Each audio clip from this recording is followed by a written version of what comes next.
پاکستان کا مطلب کیا؟ لا الہ الا اللہ. پاکستان کا مطلب کیا؟ لا الہ الا اللہ. پاکستان کا مطلب کیا؟ لا الہ الا اللہ. السلام علیکم ناظرین اکرام. امن، عافیت، دین و دنیا میں ترقی اور کامیابی کی بہت سی دعاؤں کے ساتھ میں ہوں آپ کا میزبان یوسف سراج. پروگرام ہے پیغام پاکستان. حسب معمول، حسب سابق، حسب روایت ہمارے ساتھ موجود ہیں ڈاکٹر محمد حماد لکھوی حفظہ اللہ تعالی. ناظرین، آج بڑا ایک خاص موقع ہے. آپ دیکھ رہے ہیں کہ ہم ایک اور طرح کے انوائرمنٹ میں بیٹھے ہیں پیغام پاکستان کے سیٹ کی بجائے.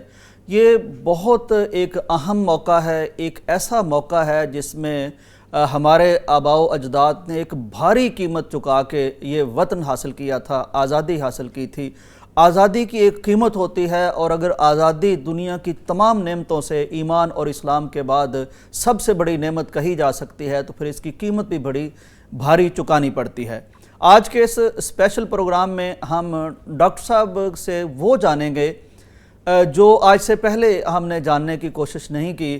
ڈاکٹر صاحب کے بارے میں جو لوگ جانتے ہیں انہیں معلوم ہے کہ آپ کی شخصیت ایک بہت عظیم خاندان، روحانی اعتبار سے، سیاسی اعتبار سے، معاشرتی اور سماجی اعتبار سے لکھوی خاندان سے آپ کا تعلق ہے. آپ کے آباء و اجداد میں بہت عظیم الشان یعنی نامور اسکالرز ہمیں ملتے ہیں. تو ہم کوشش کریں گے کہ ہم جان سکیں کہ ڈاکٹر صاحب کے آباء و اجداد نے آزادی کے اس موقع کو کیسے دیکھا، اس میں کیا کردار ادا کیا. اس سے انشاءاللہ وہ ساری کہانی ہمارے سامنے آئے گی کہ کس طرح کے حالات ہمارے آباء و اجداد کو اس وقت درپیش ہوئے جب ہم نے آزادی کا یہ جھنڈا پکڑا، اسے لہرایا. ڈاکٹر صاحب پروگرام میں خوش آمدید. ڈاکٹر صاحب یہ فرمائیے کہ لکھوی آپ کے نام کے ساتھ لگتا ہے، یہ انڈیا کا ایک علاقہ تھا لکھوں کے. یہ فرمائیے کہ اس وقت یہ علاقہ کہاں ہے؟ بسم اللہ الرحمن الرحیم. دیکھیں، یہ علاقہ تو ضلع فیروز پور میں ہے، اور یہ اگر پاکستان اور انڈیا کی جو موجودہ سرحد ہے اس کا اگر آپ جائزہ لیں تو ڈسٹرکٹ فیروز پور اور ڈسٹرکٹ قصور ان کی سرحدیں ملتی ہیں. ٹھیک. اور پھر ڈسٹرکٹ قصور کا ایک گاؤں ہے نجابت، جو اس وقت آپ بارڈر کے بالکل قریب دریا کے ساتھ، اور اس کی کچھ زمین دریا کے اس پار بھی ہے. تو اس گاؤں کی زمین جو ہے وہ لکھوں کے گاؤں کے ساتھ ملتی ہے، یعنی سرحد کے بالکل قریب، بالکل ساتھ. اس کو لکھوں کے بہرام کہتے ہیں. اصل میں یہ سڑک ہے جو امرتسر سے آ رہی ہے اور فاضل کے طرف جا رہی ہے. ٹھیک ہے. اس روڈ کے اوپر یہ لکھوں کے بہرام آج بھی بہت بڑا گاؤں موجود ہے. ڈاکٹر صاحب کبھی خواہش پیدا ہوئی کہ سرحد کے بالکل قریب جا کے آپ آباء و اجداد کی اس سرزمین کو دیکھنے کی کوشش کریں؟ بہت خواہش پیدا ہوئی، ہمیشہ سے خواہش ہے. اور دیکھیں، جو آپ کی جنم بھومی ہوتی ہے، جہاں آپ پیدا ہوتے ہیں، اس کے ساتھ بھی آپ کی محبت ہوتی ہے، لیکن جو آباء و اجداد کا وطن ہے اس کے ساتھ بھی محبت ہوتی ہے. اور بہت دل کرتا ہے، بہت دفعہ کوشش بھی کی لیکن جانا ممکن نہیں ہوا. اور جو ہمارے خاندان کے کچھ اور لوگوں نے بھی کوشش کی لیکن جانا ممکن نہیں ہوا وہاں، پاکستان اور انڈیا کے جو سیاسی حالات ہیں ان کی وجہ سے. ڈاکٹر صاحب یہ فرمائیے، لکھوں کے میں آپ کے آباء و اجداد تھے تو یہ شروع سے یہاں ہی آپ کی یعنی نسل اور نسب کا سلسلہ چلتا رہا؟ نہیں، ایسا نہیں ہے. میں تھوڑا سا تعارف کروا دوں کہ ہمارا خاندان اصل میں بنیادی طور پر ہم علوی ہیں. ٹھیک. اور ہمارا سلسلہ سیدنا علی رضی اللہ تعالیٰ عنہ سے ہمارا سلسلہ نسب جو ہے وہ حضرت علی رضی اللہ تعالیٰ عنہ سے ملتا ہے، ماشاءاللہ، امام محمد بن حنفیہ رحمۃ اللہ علیہ کے توسط سے. ٹھیک. تو البتہ یہاں بر صغیر پاک و ہند میں آ کے کچھ عرصہ ہمارے آباء و اجداد ضلع قصور میں بھی رہے ہیں. ٹھیک. اور ضلع قصور میں اس وقت ایک گاؤں ہے ڈھنگشا. جی صحیح. ضلع قصور کے اندر بڑا معروف گاؤں ہے.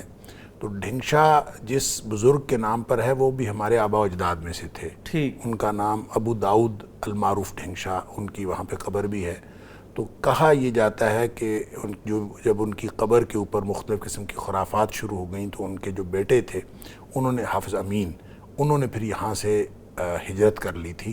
اور ہجرت کر کے وہ لاہور کے پاس، جس کو اس وقت درس بڑے میاں کہا جاتا تھا، آج کل وہ لاہور کے اندر علاقہ ہے، تو وہاں آ کے انہوں نے کچھ عرصہ سکونت اختیار کی. پھر اس کے بعد ان کے جو بیٹے تھے ان میں سے ایک بیٹے نے یہاں سے ہجرت کر کے دہلی میں سکونت اختیار کی، اور ایک بیٹے نے لکھوں کے جا کے سکونت اختیار کی. تو وہ پہلے یعنی بزرگ ہیں جو لکھوی کہلائے. پھر ان کے بیٹے ہیں حافظ بارک اللہ، اور وہ جو جن بزرگوں کی میں بات کر رہا ہوں کہ انہوں نے جا کے وہاں پہ سکونت اختیار کی، ان کا نام حافظ محمد تھا. پھر ان کے بیٹے ہیں حافظ بارک اللہ، اور حافظ بارک اللہ کے بیٹے پھر حافظ محمد ہیں. اور یہ ہمارے اجداد میں سے وہ جد امجد ہیں جنہوں نے بہت سارا علمی کام کیا اور پورے دین کو جو ہے وہ پنجابی نظم کے اندر منتقل کر دیا. 7 جلدوں میں قرآن پاک کی تفسیر لکھی، پھر ابواب الصرف لکھی، پھر بہت ساری زینت الاسلام، احوال الاخرت، بہت ساری، کو 30 سے زیادہ ان کی کتابیں ہیں چھوٹی بڑی ملا کے. تو وہ یہ بڑے معروف ہوئے لکھوی کے نام سے، حافظ محمد بن بارک اللہ. اور پھر ان کے بیٹے ہیں مولانا محی الدین عبد الرحمن جو میرے پردادا ہیں. اور مولانا محی الدین عبد الرحمن جو ہیں حج کرنے کے لیے گئے ہوئے تھے، تو وہاں مسجد نبوی میں حالت سجدہ میں وہ اللہ کو پیارے ہو گئے، اور وہاں جنت البقیع کے اندر ان کی تدفین ہوئی. پھر اس کے بعد میرے دادا محترم مولانا محمد علی مدنی، وہ 1929 میں ویسے ہی منتقل ہو گئے تھے یہاں سے، وہ مدینہ منورہ چلے گئے تھے، اور وہ 44 سال مدینہ منورہ میں رہے اور مسجد نبوی کے اندر درس حدیث دیتے رہے. تو 1973 میں ان کا وہاں پہ انتقال ہوا، اور وہ یعنی پاکستان بننے کے دوران بھی وہ وہیں پہ تھے اور ہر سال پاکستان چکر لگاتے تھے. تو ان کے بعد پھر میرے چچا اور میرے والد صاحب 2 بھائی مولانا محی الدین لکھوی اور مولانا معین الدین، یہ دونوں وہاں موجود تھے جب یہ ہجرت کا وقت آیا ہے. تو وہاں پہ اصل میں لکھوں کے اندر، لکھوں کے گاؤں کے اندر بھی ایک مدرسہ تھا جس کا نام تھا جامعہ محمدیہ، جو آج بھی منتقل ہو کے وہ اکاڑا کے اندر، جامعہ محمدیہ اکاڑا جو ہے وہ اسی کا تسلسل ہے. بالکل صحیح. تو یہ لکھوں کے میں قائم کیا گیا تھا. یہ کچھ 1720 یا اس کے قریب کہیں یہ وہاں یہ مدرسہ قائم ہوا. اس کے لیے بہت سارے لوگوں کا خیال یہ ہے کہ 1856 میں یہ مدرسہ قائم ہوا تھا، اور بعض کا خیال یہ ہے کہ یہ 1720، مولانا اسحاق بھٹی صاحب کی تحقیق یہ ہے کہ یہ 1720 میں، کیونکہ ان کو ایک اشتہار ملا تھا 1920 کا کہ اس کے اندر لکھا ہوا تھا جامعہ محمدیہ کے 200 سال، تو وہ کہتے ہیں یہ 1720 میں یہ مدرسہ قائم ہوا تھا. بالکل صحیح. تو اگر یہ 1856 میں بھی قائم ہوا ہو تو ہمارے چچا محترم کہا کرتے تھے کہ دارالعلوم دیوبند جی کی کا جو سال قیام ہے وہ 1866 ہے. تو اس اعتبار سے بھی یہ 11 سال یا 1867 ہے، تو 11 سال بڑا یعنی اولیت حاصل ہے، یعنی اس کو اولیت حاصل ہے. تو لیکن اگر 1720 ہے تو بہرحال اس سے بھی پہلے. تو یہ جو مختلف طریقے اختیار کیے دین کی اشاعت کے لیے، اس میں سے ایک طریقہ یہ تھا کہ مدرسہ قائم کیا جائے، وہ آج بھی قائم و دائم ہے. ایک اور مدرسہ انہی دنوں لکھوں کے سے کوئی 3 کلومیٹر دور جنگل میں قائم کیا گیا تھا، اس کا نام تھا مرکز الاسلام. تو ہماری فیملی جو ہے وہ مرکز الاسلام شفٹ ہو گئی تھی، وہاں منتقل ہو گئی تھی. تو یہ گویا 2 مدرسے وہاں پہ چل رہے تھے. تو جس وقت یہ ہجرت کا موقع آیا ہے اس وقت ہماری فیملی جو تھی، یہ ہمارے والد صاحب رحمۃ اللہ علیہ، ان کے ساتھ یہ گویا گھر کے سربراہ تھے، کیونکہ ان کے والد صاحب ہمارے دادا وہ تو سعودی عرب میں تھے.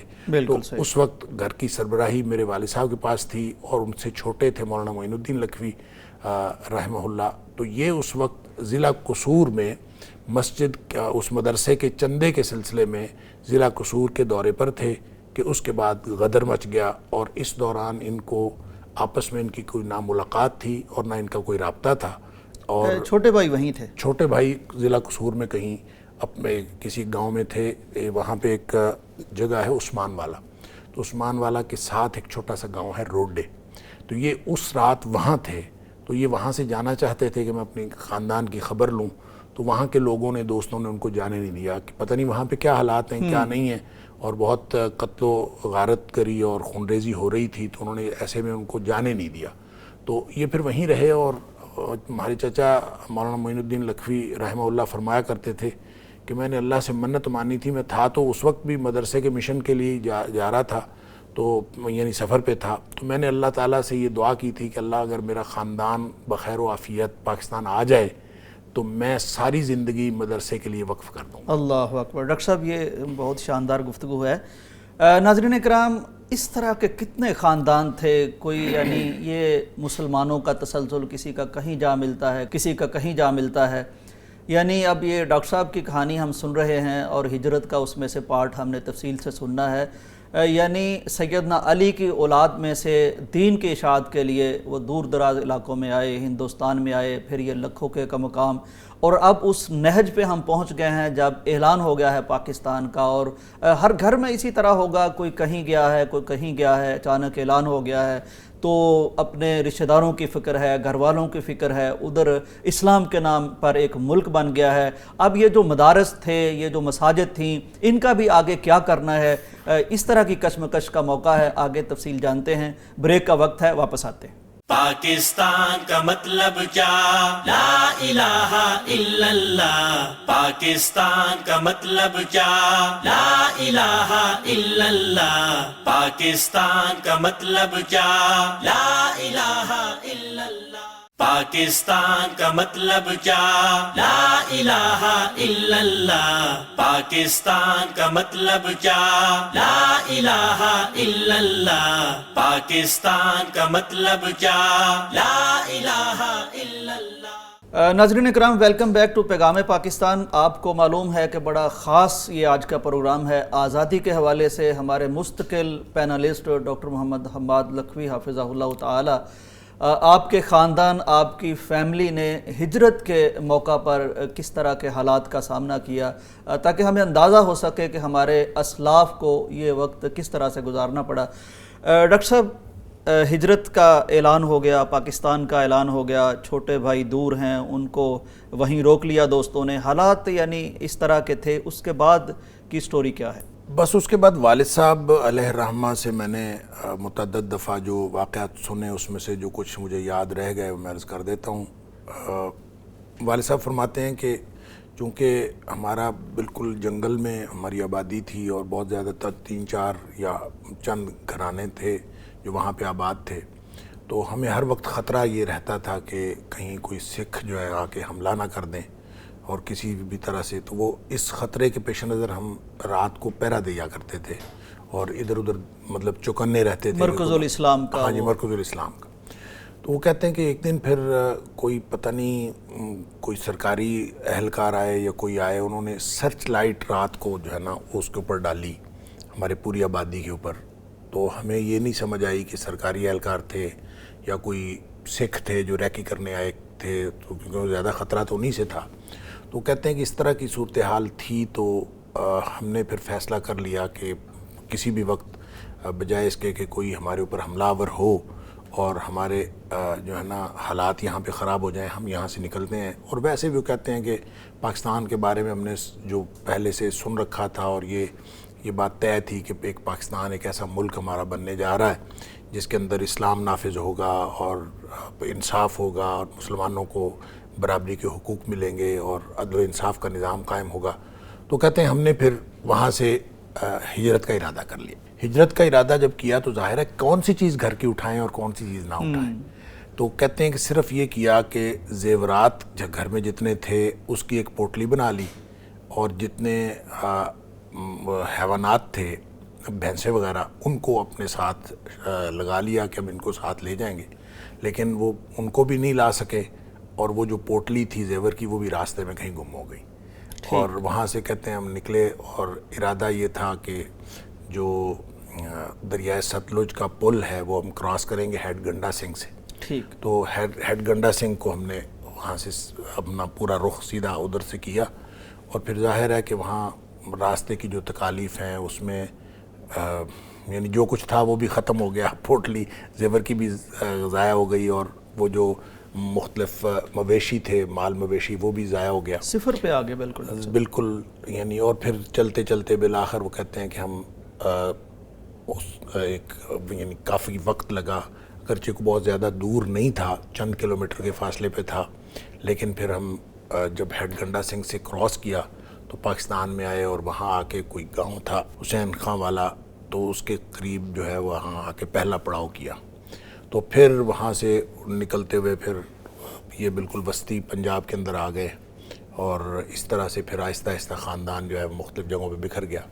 تو اصل بات یہ ہے کہ پھر وہاں آ کے کئی دن بعد جا کے چھوٹے بھائی سے ملاقات ہوئی، اور پھر ان کو پتہ چلا کہ یہاں آئے ہوئے ہیں، تو یہ اس طرح سے پاکستان آ گئے۔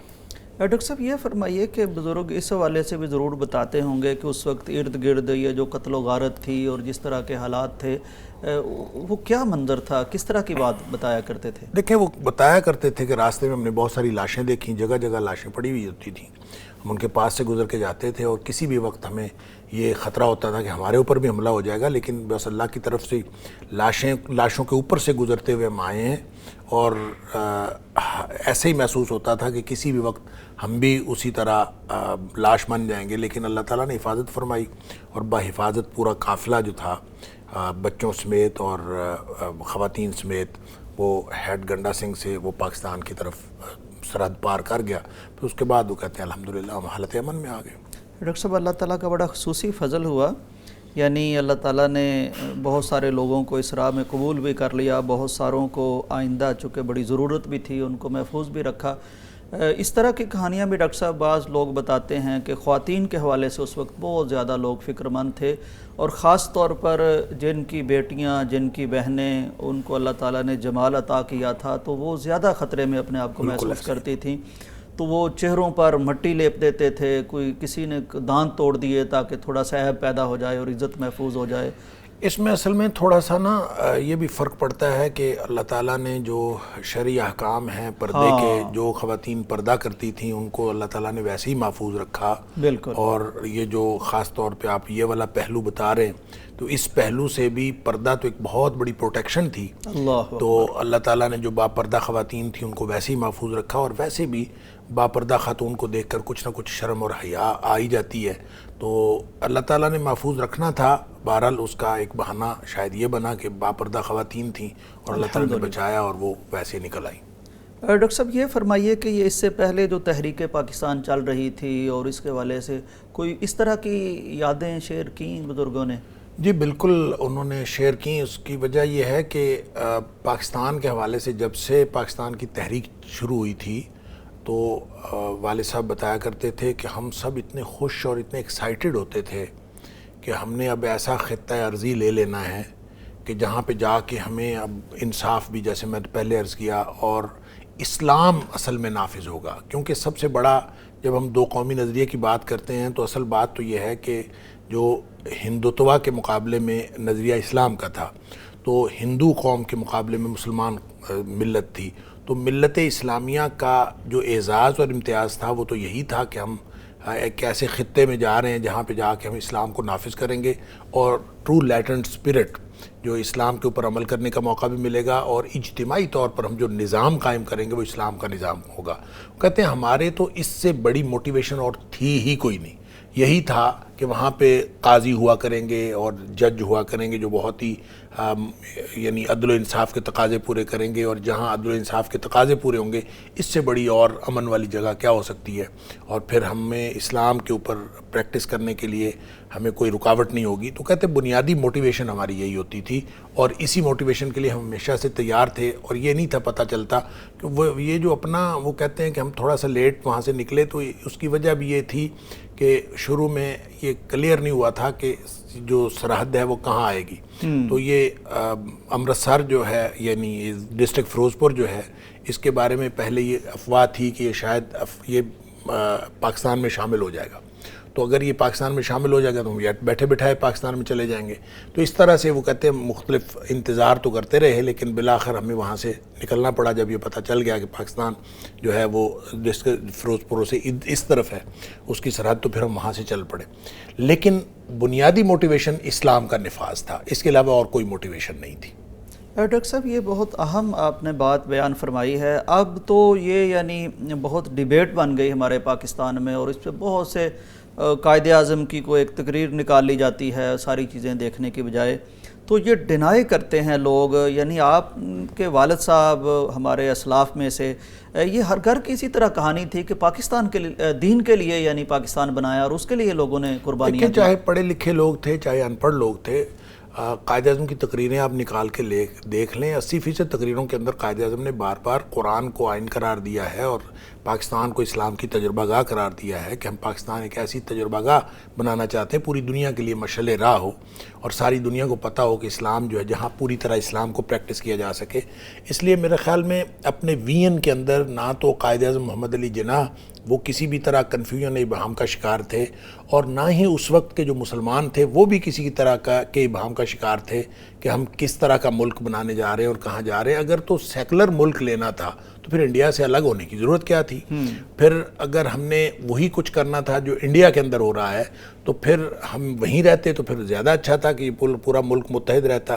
تو پھر آپ اس وقت کے جتنے وہاں پہ متحدہ ہندوستان کے جو لوگ تھے طرفدار تو ان کی بات مان لیتے. ان کا ایسے مسلمان تھے جو متحدہ ہندوستان کی بات کر رہے تھے، اس کے پرچارک تھے، تو پھر ان کی بات مان لیتے.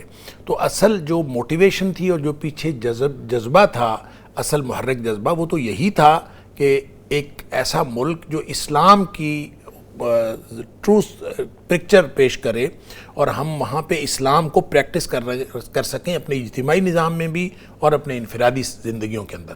اس کے علاوہ تو کوئی موٹیویشن اور تھی نہیں. بالکل ٹھیک. ناظرین اکرام، یہ جیسے ڈاکٹر صاحب فرما رہے ہیں، ہر والد صاحب نے اپنے بیٹے کو نسل در نسل جتنی بھی اب تک نسلیں آ گئی ہیں یہی بتایا ہے.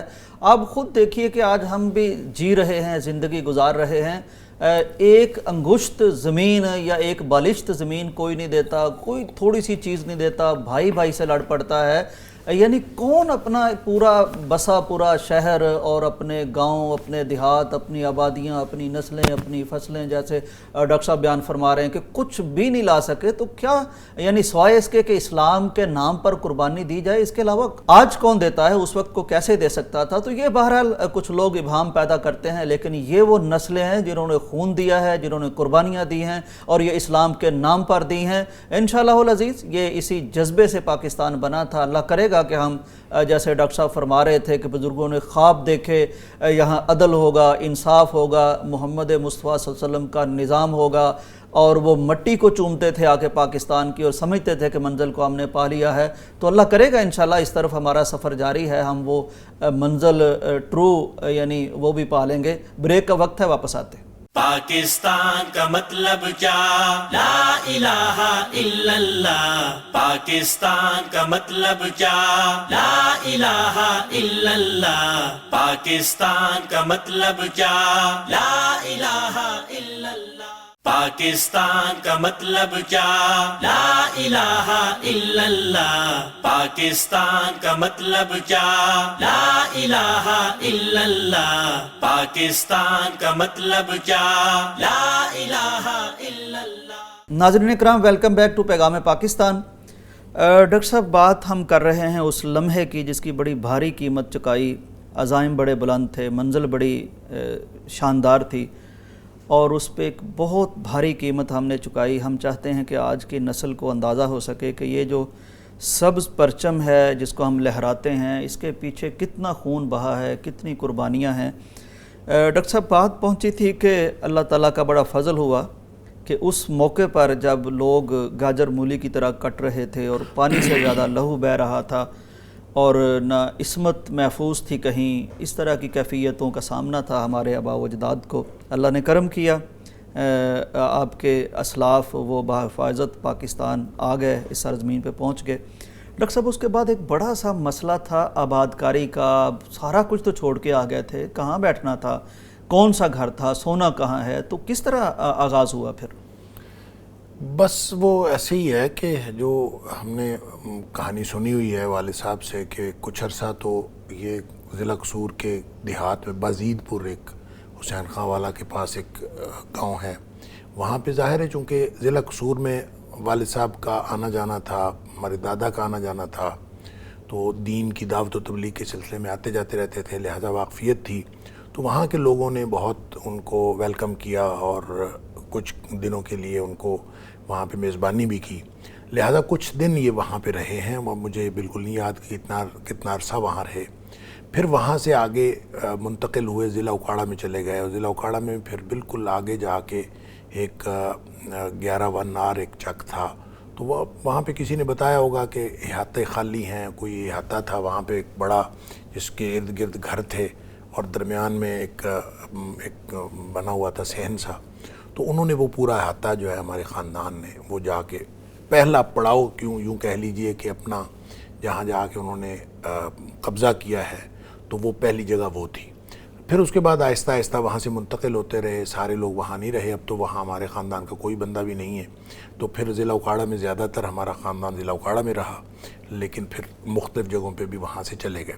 اور آباد کاری کے حوالے سے جو آپ نے بتایا, کیونکہ ہمارا خاندان زمیندار تھا وہاں, یعنی ہندوستان کے اندر ان کی زمینیں تھیں, تو یہاں پہ وہ کلیمز کا سسٹم تھا اور وہ کلیم داخل کروائے اور اس کا ایک لمبا پروسیس تھا اور بڑی ایک یعنی جان جوکھوں میں ڈال دینے والی ایک بڑی لمبی محنت تھی کہ آپ وہ اپنے کلیم جمع بھی کروائیں, پھر ان کلیم کے ذریعے سے پھر اچھی جگہ پہ زمین بھی اور مناسب اس کی مقدار بھی, کیونکہ اس کے یونٹس ہوتے تھے اور یونٹس کے اعتبار سے تو وہ اس میں ہمارے چچا مولانا معین الدین لکھوی رحمہ اللہ انہوں نے زیادہ محنت کی. ہمارے والد صاحب جو چونکہ یہ مادی چیزوں سے زیادہ بہت تعلق نہیں رکھتے تھے, اس لیے انہوں نے بہت زیادہ مدد ان کو نہیں کی. ہمارے چچا فرمایا کرتے تھے, میں نے کئی دفعہ ان سے یہ سنا کہ اگر میرے بڑے بھائی جو ہیں وہ بھی میری مدد کر دیتے اس سلسلے میں تو ہم اس سے ڈبل یا 3 گنا زمین جو ہے ہماری انہی یونٹس پہ ہمیں مل سکتی تھی.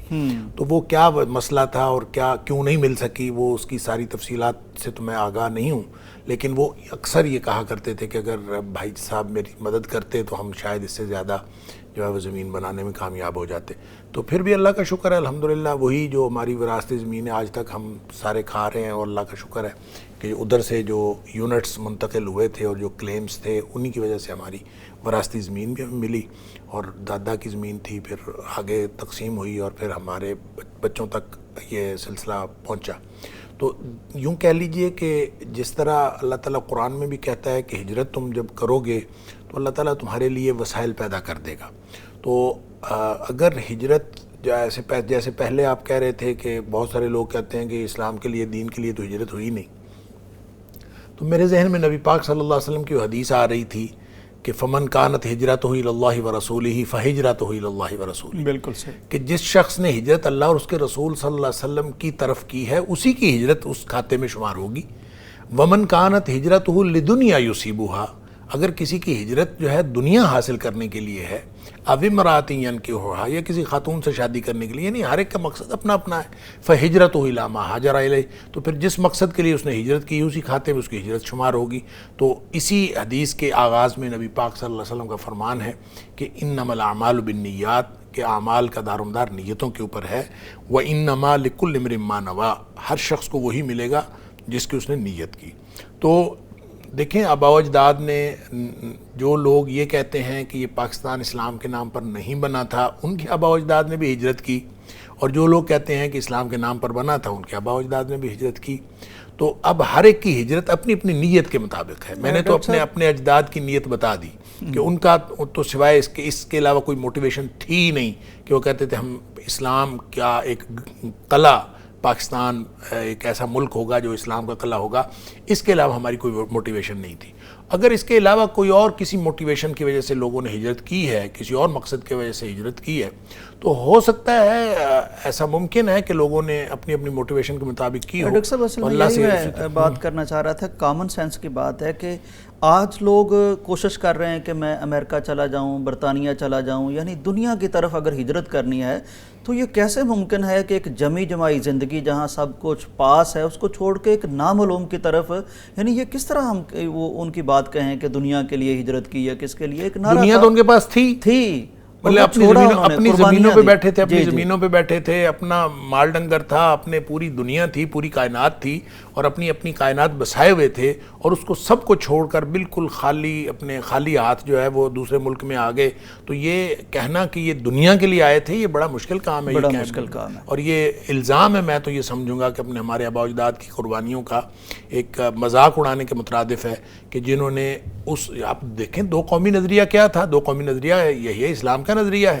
تو اس کے علاوہ تو اور کوئی موٹیویشن تھی نہیں آج اگر ہم کہتے ہیں کہ یہ نہیں تھی تو اس کا مطلب ہے ہم اپنے نعوذ باللہ من ذالک اپنے آباء و اجداد کی نیتوں پہ شک کرتے ہیں کہ وہ کسی اور مقصد کے لیے آئے تھے. بالکل کوئی اور مقصد نہیں تھا سوائے اس کے. ہاں یہ الگ بات ہے کہ یہاں پہ آ کے حالات ایسے ہو گئے, یہاں پہ ملک ایسے ہاتھوں میں چلا گیا, ایسے لوگ جو ہیں یہاں پہ مسلط ہو گئے جنہوں نے ملک کو اس ڈگر پہ نہیں چلایا, اس نہج پہ نہیں چلایا جس نہج پہ چلانا چاہیے تھا, اور بہت ساری خرابیاں پیدا ہو گئیں, اور اسلامی جمہوریہ پاکستان نہ اسلامی رہا نہ جمہوریہ رہا. یہ مسائل تو ہمارے اندر آئے, لیکن اس کا مطلب یہ نہیں ہے کہ ہمارے اجداد نے جو ملک لیا تھا تو وہ ان کی نیتیں ٹھیک نہیں تھیں, نعوذ باللہ من ذالک. بالکل. ڈاکٹر صاحب یہ فرمائیے, جس طرح آپ تذکرہ فرما رہے تھے لکھوکے کا, مرکز الاسلام کا, تو ہمارے اسلاف, ہمارے اجداد وہ یعنی ایک ایسے ان کے دینی ادارے, مسجدیں, یعنی ایک تو ہے نا ہم نے گھر بار چھوڑا, اپنی نسلیں فصلیں چھوڑی, اپنے حیوانات چھوڑے, زیورات کی پوٹلیاں چھوڑ دیں, اور راستے میں شاید پورے افراد بھی کئی خاندانوں کے نہ رہے. اب ان کے حوالے سے یاد تو آتے ہوں گے ڈاکٹر صاحب وہ ہمارے دینی مراکز جو وہاں رہ گئے تھے؟ بالکل یاد آتے ہیں ہمارے. گئی دیکھیں ہم تو چونکہ ہم نے تو دیکھے نہیں, ہمارے جو بڑے بزرگ تھے وہ ہمیشہ اس کی باتیں بتایا کرتے تھے کہ جتنی بھی مسجدیں تھیں, جتنے مراکز تھے, ظاہر ہے سب اس کو یاد کیا کرتے تھے, اور صرف کتابوں کی بات تو نہیں ہے, سب کچھ ہی وہاں چھوڑ آئے تھے.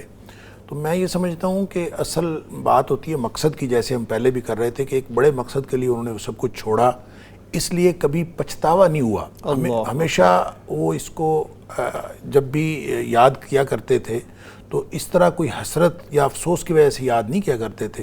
یاد تو آتی تھی چیزیں, اور پھر جب خبریں بھی بعض اوقات آتی لکھوکے سے, کوئی کسی طرح سے کوئی شخص جو ہے کسی واسطے سے کوئی خبر آتی کہ وہاں مسجد کو جو ہے وہ سکھوں نے اپنا وہ کسی نے باڑا بنا لیا ہے, کسی نے فلاں چیز بنا لیا ہے, مسجدوں کی بے حرمتی کی ہے, تو اس پر تو افسوس کا اظہار ہوتا تھا, لیکن اس وجہ سے نہیں کبھی افسوس کیا کہ ہمارا یہ فیصلہ غلط تھا. ہمیشہ اپنے اس فیصلے کو انہوں نے درست کہا ہے, اور پاکستان کے اندر آنا اور پاکستانی ہونا, اس کے اوپر ہمارے یعنی آباء و اجداد نے اور ہمارے والد صاحب, چچا جان, ہمیشہ انہوں نے اطمینان کا اظہار کیا کہ ہماری یہ ہجرت جو تھی, یہ اسی لیے میں کہتا ہوں یہ تو نیت کی بات ہے, اور ان کی ہجرت اللہ کے فضل سے وہ درست تھی, اسلامی جمہوریہ پاکستان کے لیے تھی, اور وہ اپنی اس ہجرت کے اوپر مطمئن تھے. ڈاکٹر صاحب یہ فرمائیے کہ بعد میں آپ کے اجداد نے سیاست میں ماشاءاللہ بہت مؤثر اور بڑا کردار ادا کیا, یہ اس وقت یعنی مسلم لیگ کے ساتھ یا قائد اعظم کے ساتھ, اس سے پہلے بھی اس طرح کا کوئی سلسلہ تھا یا بعد میں شروع ہوا؟ دیکھیں الیکشن میں تو جو 1946 کے الیکشنز ہوئے ہیں متحدہ ہندوستان کے اندر, تو والد صاحب نے نامینیشن پیپرز جمع کروائے تھے نواب ممدوڑ کے مقابلے میں. اب ظاہر ہے ان کو بہت خطرہ پڑ گیا کہ یہ اگر لکھوی میدان میں آ جائیں گے تو ان کے بہت عقیدت مندوں کا بہت بڑا حلقہ ہے, تو یہ کیا بنے گا. تو انہوں نے بہت کوشش کی کہ والد صاحب کو الیکشن سے ودرا کروا لیا جائے.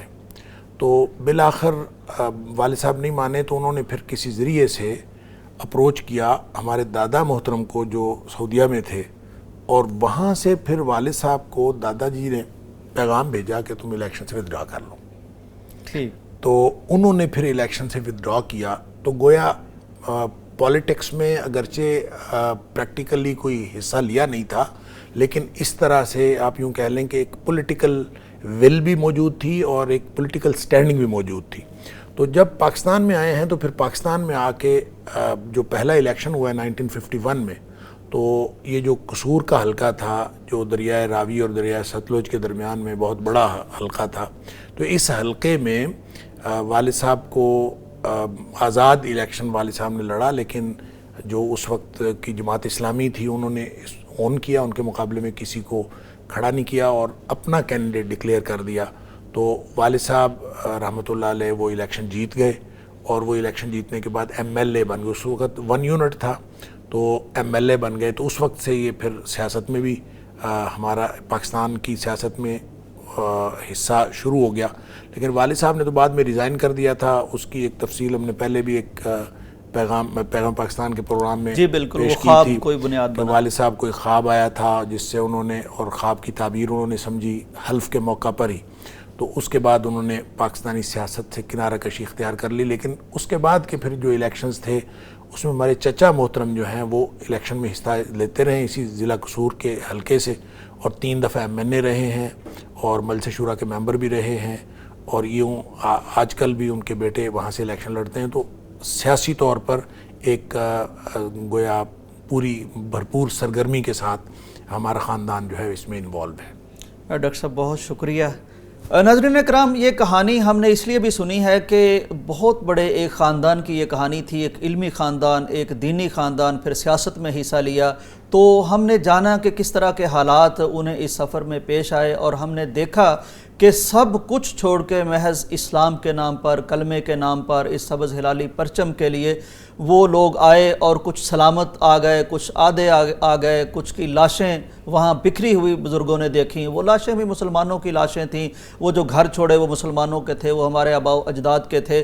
تو یہ کہانی آپ بھی اپنے بزرگوں سے سنیں، اسے دہرائیں. وہ فارسی کا ایک شاعر کہتا کہ اگر آپ چاہتے ہیں کہ آپ کے سینے کے داغ تازہ رہیں تو گاہے گاہے ان کو آپ دہراتے رہا کریں. یہ 14 اگست اعادے کا دن ہوتا ہے، یہ یعنی عزم کے اعادے کا دن ہوتا ہے، یہ ان وعدوں کے اعادے کا دن ہوتا ہے جو ہمارے آباء و اجداد نے کیے تھے اس وطن کے لیے. انشاءاللہ العزیز وہ سرخ لہو جو کلمے کے نام پر بہا ہے اس سبز ہلالی پرچم کے لیے، وہ رائے گا نہیں جائے گا. ہم اس عزم کو دہراتے رہیں گے، ہم سفر جاری رکھیں گے. اسلام کے نام پر بنے اس پاکستان کو ہم انشاءاللہ اسلامی جمہوریہ پاکستان بنا کے دم لیں گے. اس کے ساتھ ہی ہمیں اجازت دیجیے. اللہ حافظ. پاکستان کا مطلب کیا؟ لا الہ الا اللہ. پاکستان کا مطلب کیا؟ لا الہ الا اللہ.